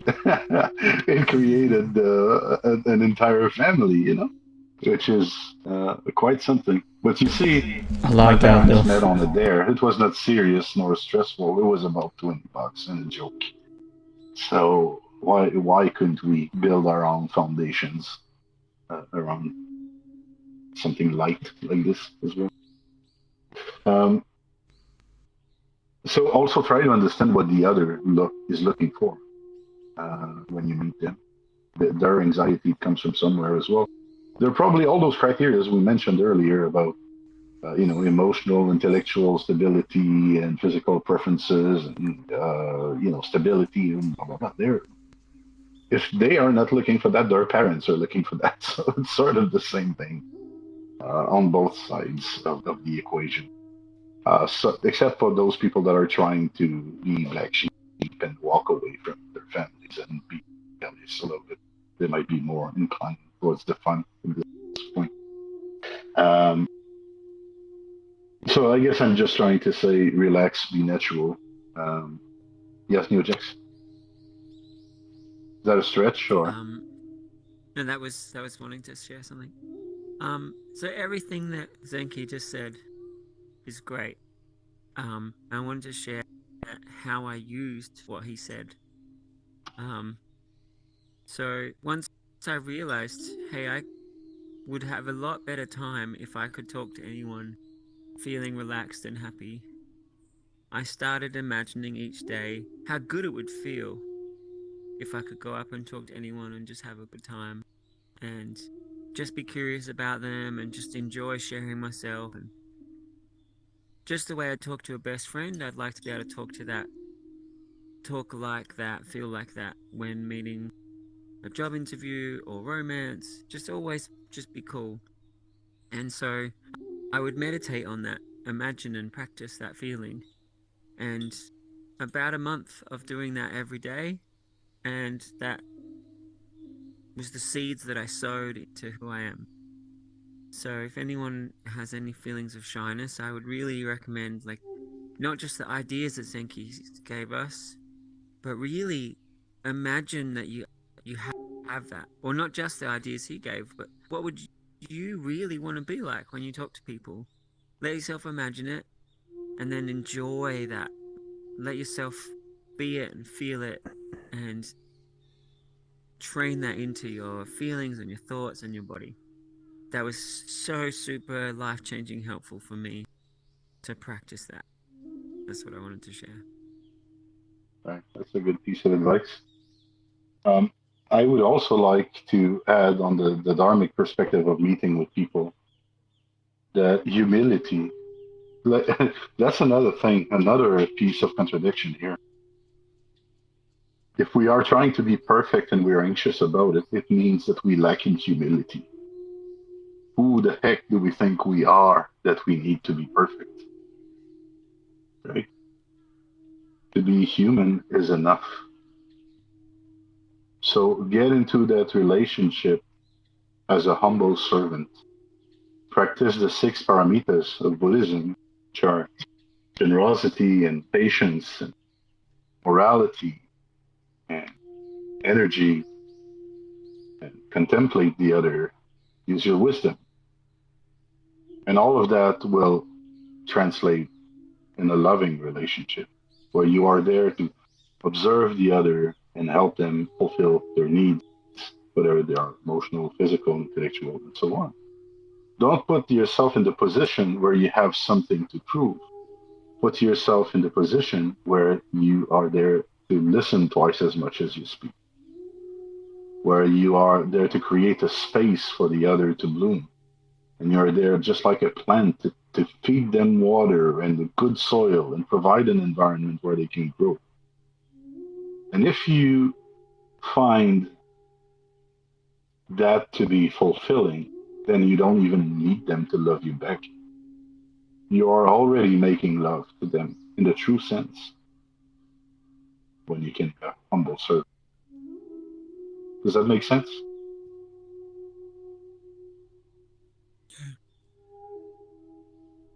Yes. And then, where do we meet people? So, where's the right place? And the answer to that is probably just anywhere but home. Because if you stay home and if you don't get into traffic, you'll never be hit by a car. Well, sort of the same in the dating scene. If you don't go where singles are, if you don't meet people, then guess what? You'll remain alone. So you take that leap of faith, and there is sort of a good and a bad way. Well, no, there's an okay and a wiser way to do things. In my generation, people used to meet in bars a lot. Though I think that was probably the number one place people chose. And then they got surprised that they married alcoholics, right? or or they would meet in a commune during the 70s and then got surprised that the people they married had multiple partners during their monogamous relationship. And so, it's like the effect is pretty, just by where they're at when you meet them, you get a sense of what their priorities are. So if you're looking for somebody that likes to read because you like to read, maybe the library is a good hangout place. If you are looking for a YouTuber, then by all means spend time on YouTube. If you are looking for somebody that has some level of life experiences, maybe it could even be like a therapy group. Or if you are an ex-alcoholic and you want to meet someone, maybe an AA meeting would do. The thing is, look at who it is that you would like to share your life with and try to imagine where it is that they spend time, where it is that you're likely to find them and meet with them. Yes, Midget? I have a question. What if you want to meet someone who's a meditator and interested in Dharma? Now, obviously, what you were just saying, it'd be good to meet people at events like this, but isn't there some kind of taboo on like dating at spiritual events? How do you deal with that? There is taboo. Yes, but because we're not here to be, we're not here to be, how could I say, using one another, right? So that's not. In fact, we are here to help one another more than anything. But no, I don't think it's incompatible. I think you can stay after the session and have a chat. I think you can organize activities that are peripheral to the Sangha meetings. For example, a lot of Sanghas do fundraisers or volunteer work. So although it's not directly in the Sangha session, it's still with the same people, and then you can connect more informally.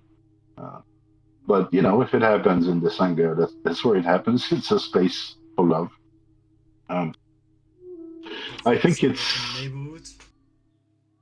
I think it happens a lot in retreats, honestly, in spiritual groups.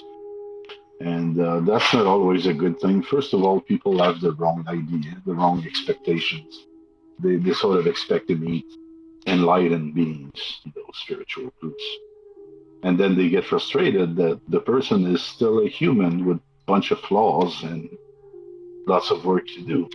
Or they may say, okay, we're both practitioners, let's evolve together, let's work towards enlightenment together. And that's fine.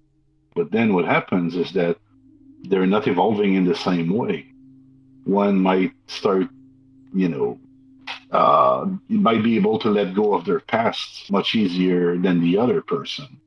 And so then it might turn into a competition for enlightenment, or somebody might be condescending and be advising the other all the time because they feel that they're a bit spiritually inferior. And so that creates bad blood as well.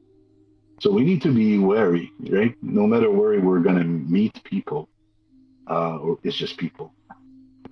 And so that's the only word of advice I would say about spiritual groups, is that to believe blindly in anybody just because they have a practice is not a very good idea.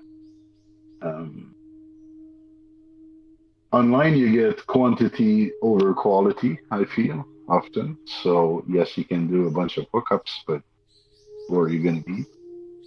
And yes, there are search engines. You can build a profile and find and reduce it to a certain number of people that might be worth your while. But then after you met those 3 that absolutely met your criteria, you might feel that you've been deceived, or that there was something else that was missing.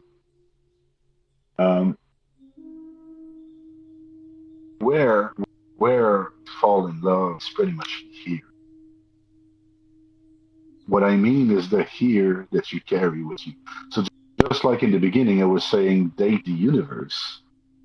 It's pretty much date your location, date your environment as well. If you are in love with your surroundings, there is nowhere for loneliness to land. Loneliness and love cannot sort of exist at the same time. Because when you're in love with everything around you, you're never alone. And so you won't be craving it. But also, if you're in this state of love, in this state of bliss, you are ready to welcome somebody with open arms and take good care of them, serve them. So that's what's very important. And here's a useful tip that comes from sales. When is the right time to bag the guy or the gal? So in sales, we have a qualification technique called MADN, which means money, availability, desire, decision maker, eligibility, and need. If you simplify that into the dating scene, if that person is available and is giving signals that they're interested in you, and they are truly free, they didn't lie about that, he checked, and they sort of match your minimum requirements, and they are open to a relationship right now, well, what more signals do you want? That's sort of the time to act on it. It's more important to avoid sometimes to date and to select the appropriate. And the times to avoid, I would say, is the moments when you're confused, where you don't have your bearings anymore, and you're sort of looking for stability, and you're hoping you'll find that in somebody or in a house or whatever. If you feel desperate, if you feel, well, if you've just gone through a loss, it could be somebody that left you, it could be somebody that died and you're around you, and it left a hole in your life. Well, whenever you're trying to fill a void in yourself, it's pretty much, you should raise a red flag. Lots of kids are born to fill a void in mommy's and daddy's lives. And unfortunately, the void stays after the partner. after the children. And that's a good recipe to get separated. If there was one thing to understand, I think, about dating is that if you love the world will love you back. But you need to include yourself in the world. You need to love yourself. Well,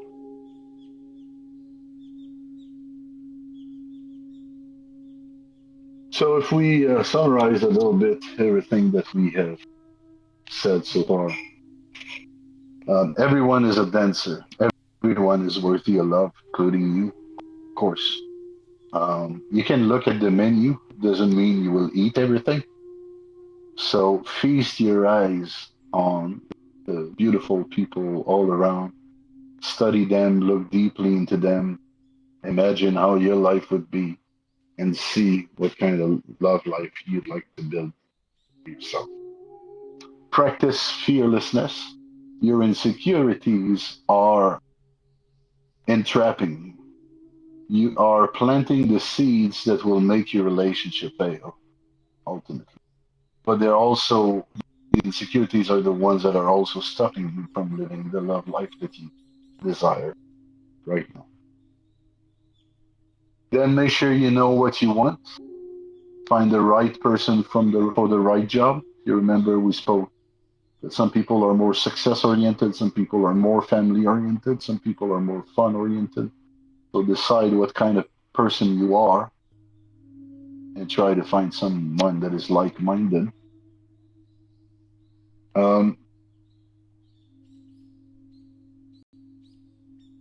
Again, we had, if enlightenment is your priority, you can try and be happy with something that is more challenging and more unconventional.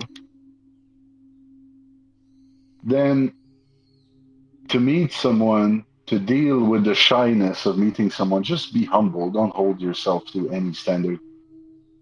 Practice the paramita. Be a humble servant. Love and serve. And that'll be good enough. The right place to love is here, always here with you. You can carry a mala on your wrist. You can use alarms. You can do all kinds of things.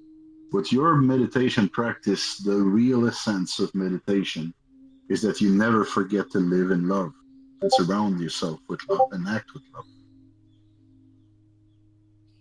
And then avoid building relationships in times of confusion, because you will most likely hurt yourself and hurt others. So love the world and the world will love you back, I guess, is my option. And you, Jax, something else? I wanted to share a little story. You were just saying find someone who matches. Are they family or success? Are they meditative or party? Rah, rah, rah. So I had a very long list of what I was looking for in my partner or community. And for years, I didn't really find anyone who suited that. And a few years back, I was on a dating website which asks you a lot of questions. And I found someone who doesn't eat animals and practices compassion for all beings, and who didn't take any drugs or alcohol, who cared about doing good, who valued education, who liked technology and computers. She like ticked all of my boxes. And we chatted in some video chats, and it was great.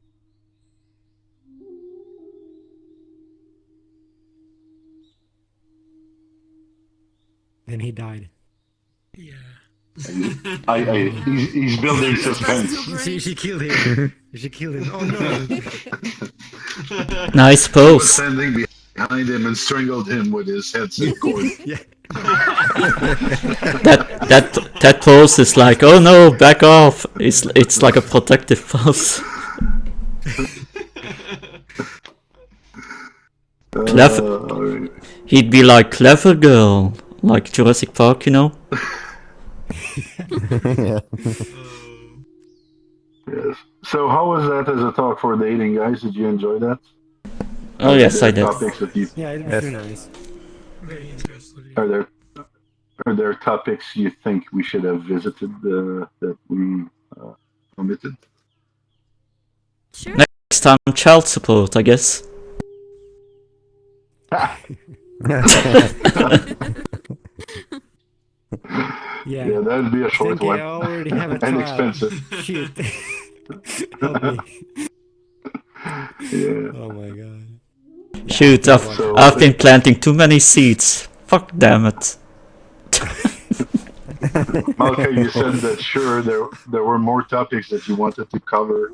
Do you have suggestions? Yes, I still think Tantra is really interesting thing. Okay. You say it by Okay, yourself one time, you know? Yes. So We let was talking me. about different practices. Yes. But the essence of Tantra, because we don't have any time left anymore, so I'll just do that very fast. The essence of Tantra in love is to love slow, which means slow love making, slow sex, to name it, but also taking the time to look one another in the eyes, taking the time to feel one another, to have meaningful discussions. It's really loving in a way that is gentle and that allows you to connect with every subtle emotion that arises and that disappears as two beings are in love. And you gain many wonderful insights there because you get to feel the insecurities, you get to feel the surrender, you get to feel the violence, the domination, the control that also may arise. You get to see how pleasure overtakes you, how desire overtakes you. You Only get thinking to insecurity while you go. So no. need to you get to experience moments of enlightenment even through the orgasm and different practices that are part of the tantric yogas. So that's a very interesting subject. At the same time, it's a practice for obvious reasons in which people get for all kinds of wrong reasons. It's misunderstood. And I think that last time I spoke about it was sort of in those words saying, look, it creates a lot of lawsuits. It's not a subject that I really want to bring mainstream. Not necessarily something that I want to be associated with because it is so misunderstood. But I insist that it can be so. I might not be wrong in this, but seeing some of these, sometimes these gurus that I sometimes discover when just browsing, you come, well, some kind of like that hot yoga guy that you one time shared. I think sometimes sometimes these gurus might use these tantras probably to, well, how do you say it politely, get easy access, you could say. And sometimes, yeah, kind of like what the hot yoga thingy did, I guess. With happy ending. Yeah, well, probably happy endings for him, but So there are very deep and old roots to these practices. They're mainly Tantra is mainly yogas from India that were recycled and made part of Vajrayana by the Tibetans, right? Because Vajrayana is about experiencing enlightenment in everything. So why not sex? So they sort of brought a bunch of sutras and adapted them to the Buddhist path. And that way by providing this unique outlook about enlightenment. But if you look at the ancient history of certain Tibetan sects, and these are sort of secret teachings here, but there is one practice that is not done anymore, where the master would give his student a blowjob at a certain level and make them bring them to climax, to orgasm. And there was a teaching with this, and that's a male to male thing. So can you see already the awkwardness of that? Yeah, pretty There's much. a there's a very famous painting that everybody looks straight in the face everywhere on the tankas of Yabium. I don't know if you ever heard about that, but you can look it up on the net easily. Look at Yabium, at YAB, and then space, and then YUM in Google Images, and you will find a bunch of tankas. And if you look at this, it is a female sitting on the male, which might or not involve penetration. It symbolizes the unification of the feminine and of the masculine, but it is also a sexual practice. And this was done master with consort as well. So it was practiced male and female. And the thing is with a consort is that in Tibetan Buddhism, it's changeable. My consort might be, person A Monday, and next week it's somebody else. And they would give initiations also to a community of practitioners that were at that stage. So imagine you're a Westerner and you are not expecting anything. You kind of think that the master is exotic and interesting and wise and all of that. And he gives you a Yabium initiation. And maybe you were wanting that and maybe you're happy. But the next week he does it with your friend or somebody that you hate in the Sangha or whatever. So this is how lawsuits are born and why I'm not touching that. If you want, you can study it. We can talk about what is healthy sex happily any day, but I really don't want to be. First, I'm not qualified to teach Tantra. And secondly, I really don't want to spread any misunderstanding. I want this Sangha to survive a long time, so I want to stay away from any type of scandal. Yeah. So Leo Jax, so that woman that was incredible was standing behind you, and what happened? She was on the other side We of the lost world. you. Yeah, sorry, Okay. my VR chat crashed. So she was on the other side of the world, but we were great. And I listed like 5 things before, but there was like 30 things on my checklist, and she checked basically all of them. And so I was so excited. We moved around. I moved around the world to be with her, and it turned out that we had both listed polyamory, and I wanted to live in a community, but for her that meant just having sex with different people. But other than that, all the other things on the checklist, they were real, like we matched each other. But after a very short amount of time, we couldn't go anywhere further. The way she meditated, I found not helpful, and she didn't want to try my style. Her attitude towards her thinking and her issues, I was confident was going to keep her in her confusion and sadness, and she didn't want to try the way I did, and I had already tried the way she said. And then when we went to talk about life and stuff, I always love it that we both, or friends, anyone, will always deeply hear what the other person says and like explore it and see which one was better. And her approach was just like, that's your way, this is my way. And so for me, that was just a dead end. So even though she ticked all the boxes and I thought, hey, this is what I'd always been looking for, I realized what I was actually looking for is someone who really hears me, someone who challenges me and changes me, and someone when I make a good point, it transforms them. You know, I spent 25 years exploring all the best things I could find. I'd hope someone's excited to like hear them and want to grow and change. And so this dead end was so hard for me because I'd committed to like over like too early committed, hey, this is the person I've always been looking for. And then realizing, no, actually what's so important to me is that we talk really well together and grow really well together. So I guess my main takeaway for everybody is I think that's actually super important. Find someone who you love talking to them, and not just that you have a good time and you laugh, but that you grow together intellectually, spiritually. You can share and grow and really hear each other. Yeah, it was years of wasted time and heartbreak that I wish that I had known earlier. Oh, and I had one other point. Malcolm mentioned that sex doesn't have to just be sport, and then you went off on the discussion about tantra.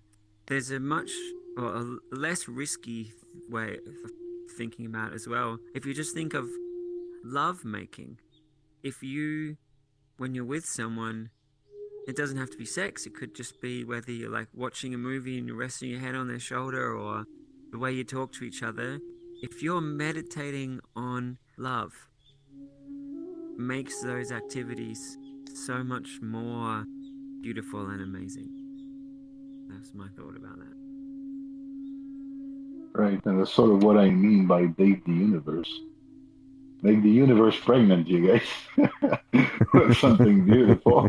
That's gonna be tough to.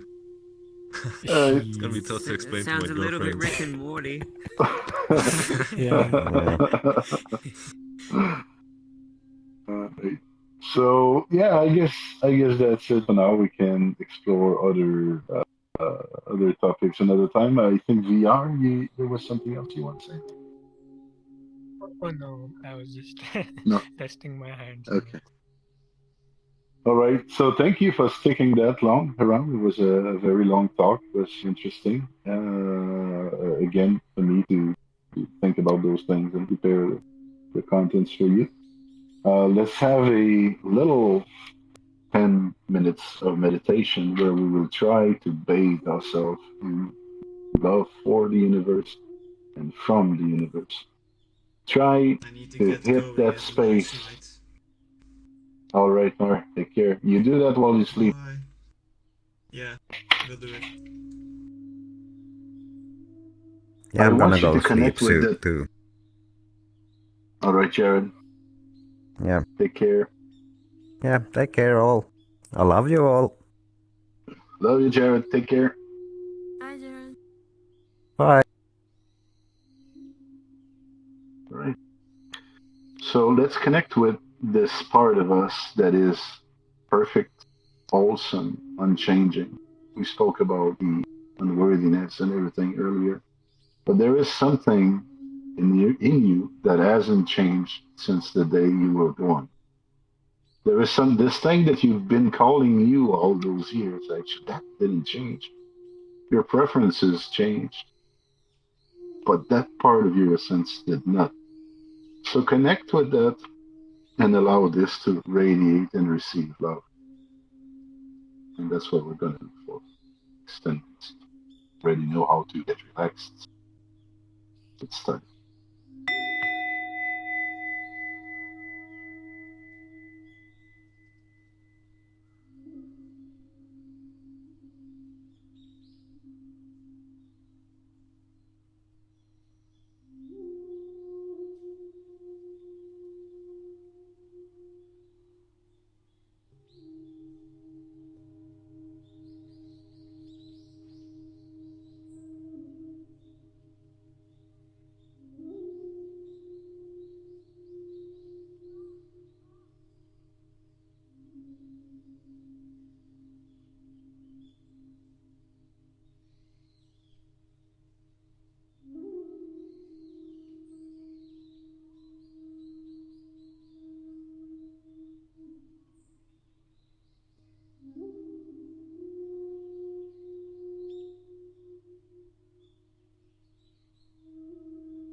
All right.